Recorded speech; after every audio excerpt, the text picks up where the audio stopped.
அமித்ஷாவுக்கு என்ன கோபம்?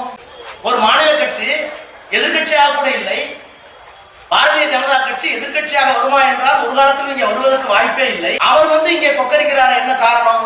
சென்ற நாடாளுமன்ற தேர்தலில் 5 நாள் தொடர்ந்து 5 இடங்களிலே மோடி பேசினார். என்ன காரணம்?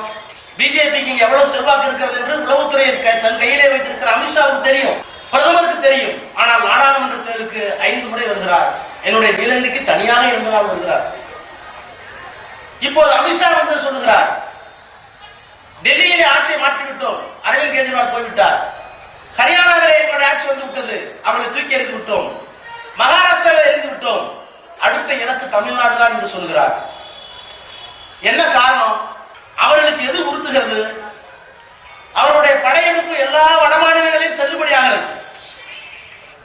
எல்லா இடத்திலேயும் ஆட்சியை பிடித்து விட்டார்கள், நேரடியாக மறைமுகமாக பிடித்து விட்டார்கள். ஆனால் தமிழ்